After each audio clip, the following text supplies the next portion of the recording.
It's a money fight, I get you, and you want to make money. But at some point in time, if you keep telling us that you're taking boxing seriously and you want to be recognized as a big-time boxer / fighter, you're gonna have to fight somebody closer to your age, who is a contender at the very least. Full fight announcement, another circus act, another clown show. A fight between Jake Paul and Gervonta Tank Davis has been announced as an exhibition fight. Fight that I couldn't believe, that was too insane and honestly just baffling to think would be a real fight in 2025. Reminds you that combat sports are the craziest sports on the planet. Stephen A. Smith wasted no time blasting the announcement of Jake Paul versus Gervonta Davis, calling it nothing less than a full-on circus. While he admitted Jake Paul has mastered the art of self-promotion and knows how to turn fights into spectacles, Smith insisted the sport deserves far better. In his view, Paul should at least step in with opponents who make sense from a competitive standpoint instead of chasing shock value. To Smith, this fight once again puts entertainment ahead of real boxing. I've always been a fan of Jake because I think that what Jake tries to do for the sport of boxing, I think people don't realize the importance of him being able to promote for himself and not being reliant on the promoters who I believe has held the sport hostage. The only critique I've ever given Jake, I just want Jake to fight boxers. Like Nate Diaz, we know his reputation. We know the man can fight. We know in the octagon he could be something special. But we know you breathe on him, he starts bleeding. It's a fair critique. And you know what? He should fight boxers, but then again, should he? Because I'll tell you why. If you're a human who can rake in $6 to $10 million fighting people that you know you're going to beat, and you want to build a resume and a record that's impressive with a good highlight reel, you got to be strategic about this shit. Jake's 25, 26. He's got so much time. Yeah, but what I'm saying is, I get where you coming from. All I'm saying is, we don't know your skill set because you haven't been in there with anybody really skilled. Analysts have echoed that sentiment, labeling Jake Paul's latest matchup as yet another circus act in his boxing career. They argue that most of his bouts lack genuine logic or competitive balance, feeling more like stunts designed for attention than legitimate sporting contests. Rather than testing himself against opponents who make sense in weight or style, Paul continues to choose unusual fights. Experts say that while this approach generates buzz and spectacle, it does little to establish him as a serious boxer. Performance. Jake Paul won the fight. But yeah, that was that. This time, Jake Paul is to take on Tank Davis. Tank Davis, he was recently in the news for being arrested for a domestic violence incident involving one of his kids' mother. He was alleged to have slapped her about the place. The charges were later dropped, to be fair to him. But yeah, that was when he was last in the news. What is interesting is just a couple of months ago, Tank Davis was saying openly that he'd lost his passion for boxing and that he wanted time away from the sport. There was speculation that he might even retire as he was experiencing extreme mental fatigue from boxing, depression, and there were mental health concerns over him. However, I guess the opportunity to earn a truck full of money fighting a completely worthless exhibition fight against Jake Paul was enough to make him change his mind about boxing. Funny that, isn't it? But you know what? I'm not even going to waste your time or mine critiquing this utter nonsense. Suffice to say that this so-called fight we're talking about is an exhibition, and it pits Jake Paul, who is a cruiserweight, by the way, weighs in excess of 200 pounds. And Tank Davis, who is, he was the WBA lightweight champion, who weighs in at about 135 pounds when he fights. So that's a disparity of some 65 pounds. In old money, that's about 4.5 stone. There's also a significant difference in height. Jake Paul is roughly, 6'1", 2. Gervonta Davis is 5'5" at best. So, there's a height disparity there of some 8 inches. Ring Magazine broke the news that has set the boxing world buzzing. Jake Paul will face Gervonta Tank Davis on November 14th at State Farm Arena in Atlanta. The fight will be an exhibition, streamed live on Netflix, according to Mike Coppinger. Talks for a potential Anthony Joshua fight reportedly collapsed over network disagreements. What makes this matchup even more bizarre is the size difference. Paul's last fight was at 200 pounds, while Davis reigns as a champion at 135. The announcement has fans debating everything from weight disparity to entertainment value, proving once again how unpredictable boxing has become. Jake Paul, who has been funding much of his own career, remains determined to chase his bold vision for the sport.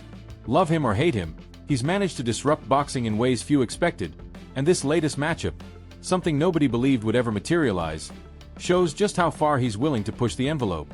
But again, if it makes dollars, it makes sense, and we've seen that Jake will kind of bounce in between doing these entertainment fights and then, trying to push toward his goal of ingraining himself in the sport of boxing, and kind of does both of them. So it's kind of a weird place to be, because he wants the respect of the boxing fans and the boxing hierarchy and hardcore boxing people, but at the same time, he'll gain some of that and then lose some of it. It's like a seesaw of his fights. Like one fight, like, okay, that's a real fight, or that's a real fighter. And he'll go and he'll win the fight. Julio Cesar Chavez, real fighter, maybe past his prime, whatever, but Jake goes and wins that fight pretty easily, and then gets a lot of respect, gets a lot of the boxing hardcore love. And you have these talks about him fighting Anthony Joshua, and that was going to get even more respect. More people were like, that's fucking crazy. What are you doing? Myself included. That seemed like a massive risk, but a lot of people were like, okay, fair play. Anthony Joshua, that's a real heavyweight. Jake wants to fight him. He's a psycho, but fair play. And then you announce this one, and it's like, well,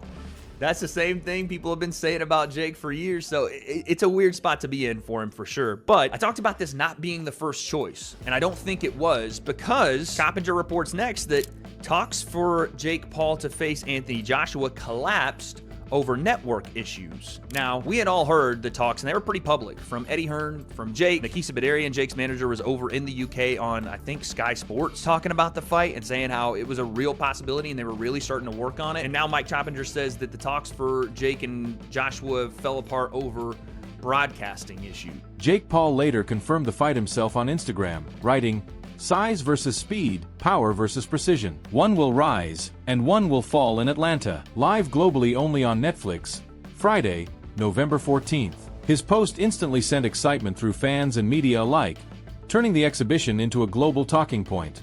Legendary trainer Teddy Atlas also weighed in, offering a more measured perspective. He acknowledged that, love him or hate him, Jake Paul deserves respect for building a boxing career entirely on his own terms. According to Atlas, securing these kinds of fights doesn't happen by accident. It takes relentless persistence, personal investment, and the willingness to sacrifice comfort for spotlight. Beyond the hype, Atlas credited Jake for genuine improvement, noting years of hard training with respected coaches and sparring against professionals. While boxing purists continue to mock him, Atlas believes much of the criticism overlooks just how much work Paul has put in. For Atlas, Jake's journey is undeniable proof of commitment, regardless of his unconventional background. That I gave too much credit to Paul. Why? He's done a hell of a job to put himself in this position. He sold himself. He sold his dream.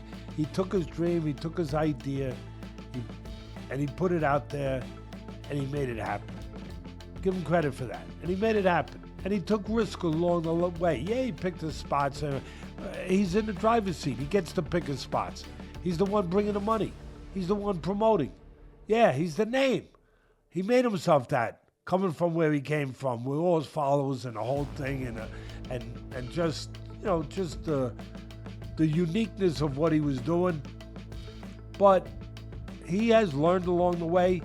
He's not a top guy yet. No, I don't know that he ever will be. He didn't have that amateur background and the things that you usually need to be a top guy.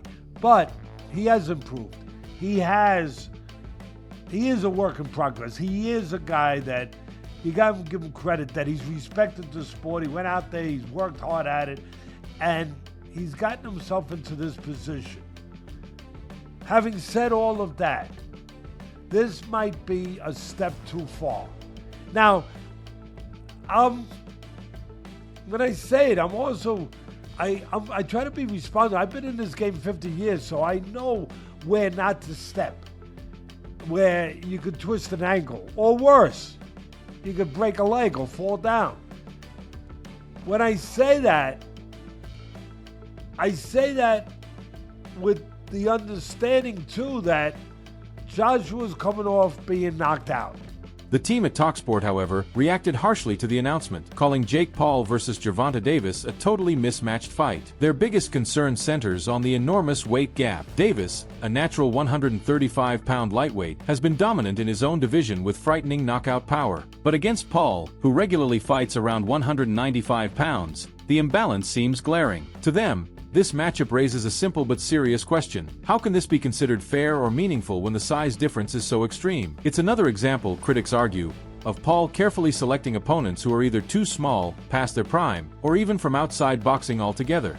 In this case, Davis may be in his prime, but the physical disparity makes it feel like yet another stacked deck in Jake's favor. Netflix, and that's probably where the problem was. So I think that fight is sort of like dead and buried in the water. And we get Gervonta Davis, man, like you guys said it, is a 135-pound world champion, lightweight world champion. The guy's my height. He's 5'5", and Jake Paul is a cruiserweight. You know, he walks around at sort of like 15 stone. So, and it's an exhibition. So look, if you buy into that, then yeah, fine. But it's not one for me. Spence, let me ask you this: if you were European champion, right? Yes. Before you had to retire, Sally, you were European champion. If you were, how tall are you? What are you at? 4'8", 4'9"? 5'5". 5'5". Okay. If you were in your pomp at European champion and you were 5'5" and you were fighting Jake Paul, would you fancy your chances? Absolutely. I think, yeah, definitely. I think I fancy my chances. I think Gervonta Davis actually beats him as well. He's one of the pound-for-pound best fighters in the world at lightweight. But it's a bit of a weird one, isn't it? It's like you got a guy of 5'5" boxing a guy of 6 foot plus. Cruiserweight, yeah, it's just all a little bit odd. I feel if they're going to do an exhibition, perhaps Jake should have picked someone more his size. Look, his last fight against Julio Chavez Jr. Was at cruiserweight. Chavez Jr. was a former world champion at middleweight himself, and that sort of made sense. And it was a good win for Jake Paul. You know, he come out there and he beats an ex-world champion. He gets a little bit of credibility, and you go, right, now you're heading in the right direction. Analysts from Boxing Scene also shared their thoughts, stressing that this matchup is far from a win-win for Gervonta Davis. Although he's the smaller man, Davis comes in with an unbeaten record and a reputation for explosive knockout power. Still, stepping into the ring with a much bigger opponent carries serious risk. If Davis loses, critics will dismiss it as a size mismatch. And if he wins, some will argue Jake Paul was never an elite boxer to begin with, stripping away from the victory. I'd say it's win-win for Gervonta as much as it is for Jake. Jake, it's like, okay, you're fighting a former world lightweight champion. You're bigger, so you have some advantages, even if you're, at a severe skill disadvantage. You're not supposed to expect to do anything, but if you do, it's even, it's bananas for you. It's great. Gervonta, I don't know. What if Jake hits him? Jake's a big guy. I don't know if Gervonta stood next to Jake. Jake's a big guy. Yeah, he's a big dude. And Gervonta is small even by lightweight standards. Right.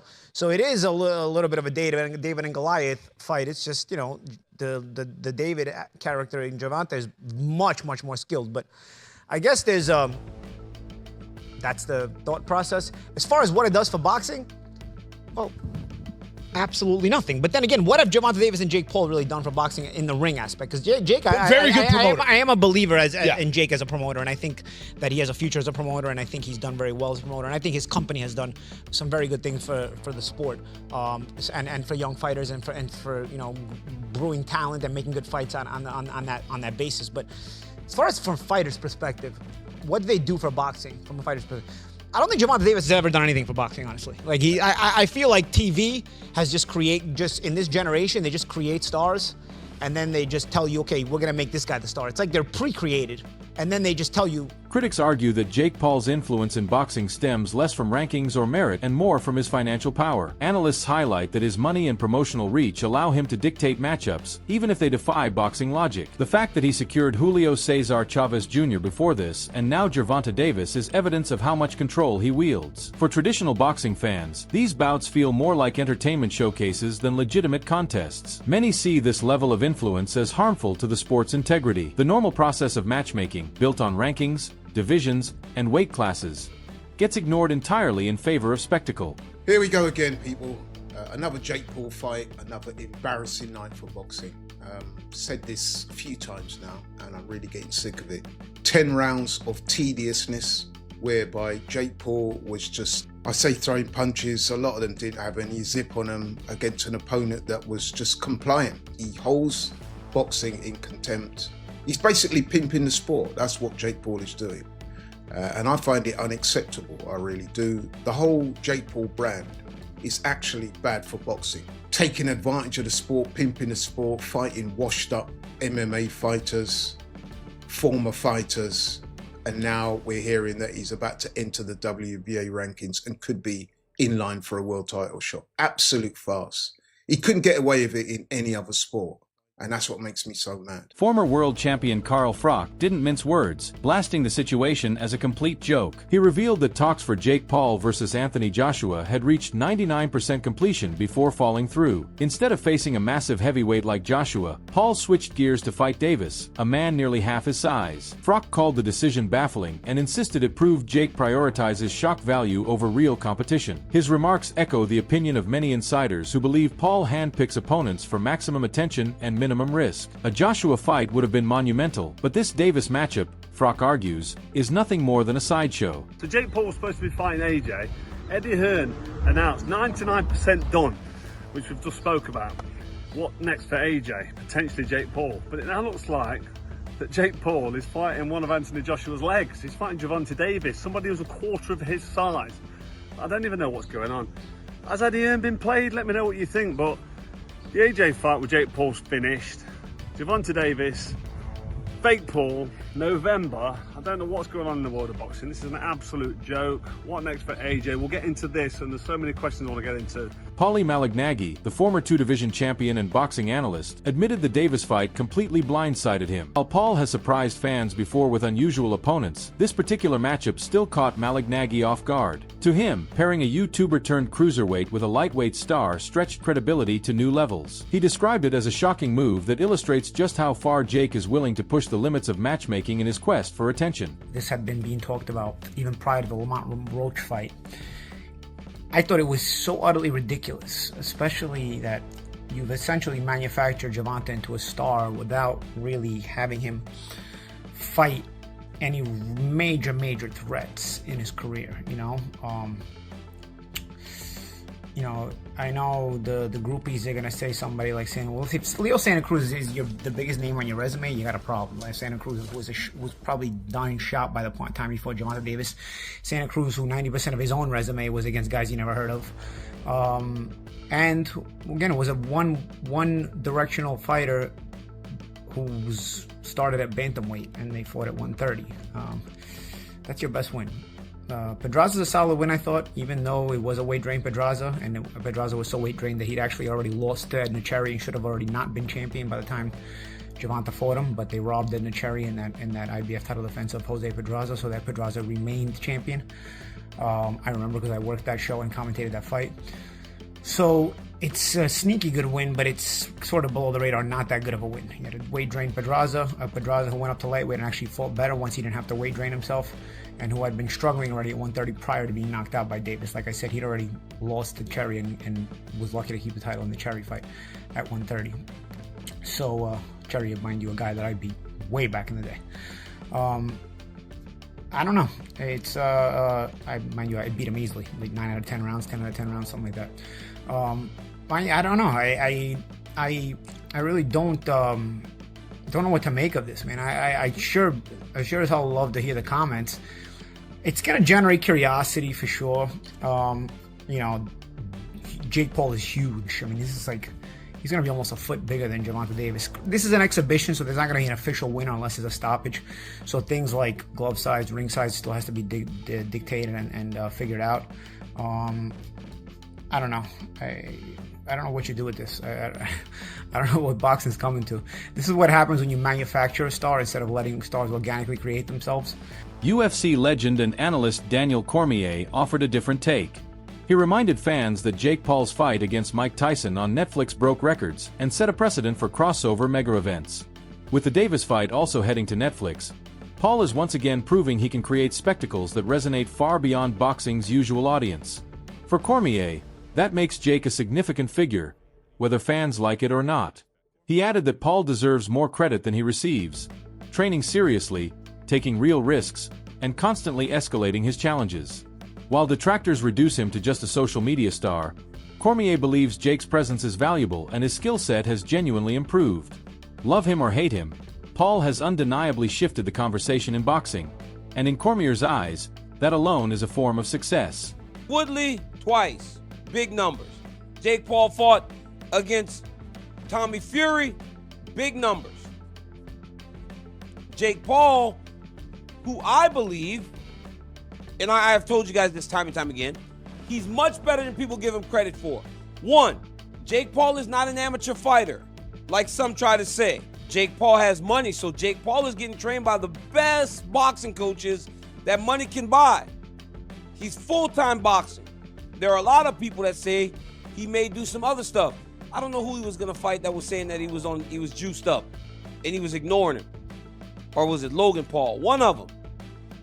But at the end of the day, this kid's training to be the best fighter in the world, or the best as he can be, and he understands what losing would do to the perception of who he is in fighting. We were yelling so much about him fighting someone. Fight somebody your size. Fight somebody, a real boxer. Stop fighting MMA guys. There were so many things that people were mad about in regards to his level of competition and the people he was competing against. Well, today we learned that Jake Paul has his next opponent. His next opponent is by far the most credentialed guy actively. Many are want to jump down my throat and say, well, Mike Tyson is actively. That's all for today's breakdown.